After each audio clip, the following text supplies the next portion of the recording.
cat-cow, and dynamic half table.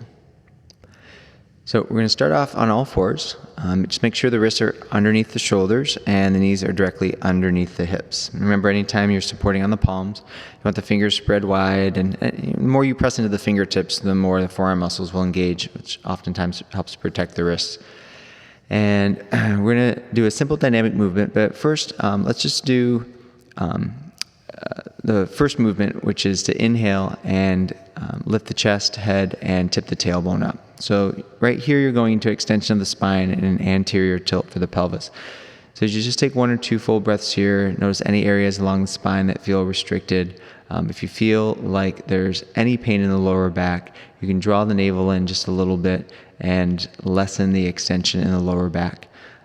And then go ahead and we'll do the second posture, which is flexion of the spine. So now we're going to tuck the tailbone, draw the navel in, relax the neck muscles, the head's going to go toward the floor, and continue to breathe here. And same thing, just kind of feel out where there's tension, any areas that feel like there's more mobility or any tension.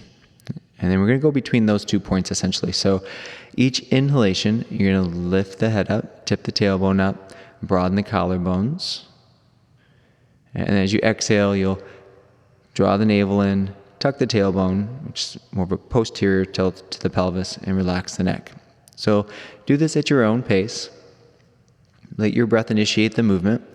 And also make sure that your inhalations and exhalations are 1 or 2 seconds longer than your breath. That way you're kind of taking a moment with each posture individually while you're moving between them dynamically. You'll feel a stretch for the navel as you inhale, and you'll feel the navel contract as you exhale. Make sure you're not forcing the chin toward the collarbones on the exhalation, but instead just letting the neck muscles relax so you get a more meaningful stretch for that space between the shoulder blades and the base of the skull where we hold a lot of daily tension.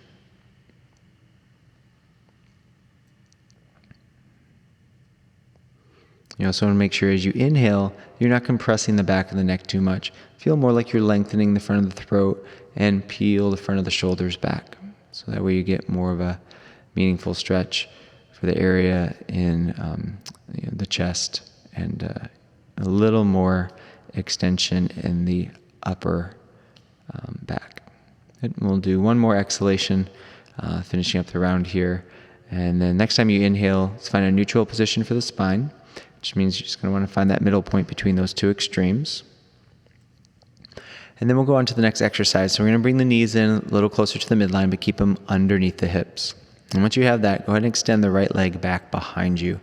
And you want to keep the hips pretty even, so don't lift the right hip up a lot higher than the left. Let go of any unnecessary tension in your right thigh. And then start to feel your body weight shifting into your upper right back, because you're going to lift the left arm up now, and the palm will face the midline of the body. You can always stay here statically for a few breaths, anywhere between 3 and 5 if you feel like this is challenging enough. Otherwise, we're going to move dynamically. And as you exhale, you're going to draw the elbow in toward the rib cage and the knee in toward the chest. And as you inhale, you'll extend the arm and the leg back out. So you'll feel in the torso, it's a very similar feeling or movement that you just got done doing in cat-cow, but there'll be more of a balancing component here as you now work more in balance.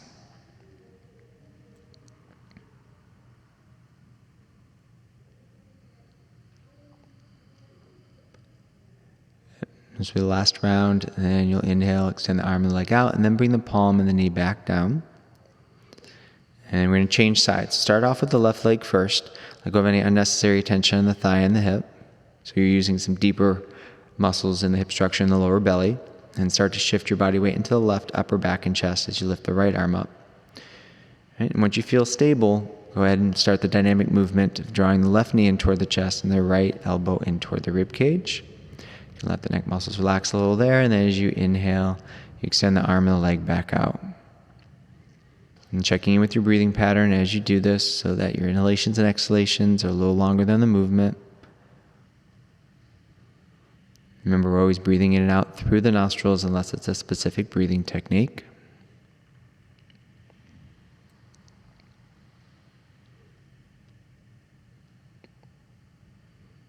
And this will be the last one here, and then we'll inhale, extend arm and leg out, and then we'll bring the palm and the knee down. And then we'll take the knees wide. If you're on a mat, they'll be about mat width distance. Otherwise, just take them wider than the hips. Take the hips back toward your heels, keeping the arms stretched out in front, and letting the head come to the floor. And we'll take a few breaths here in child's pose for observation.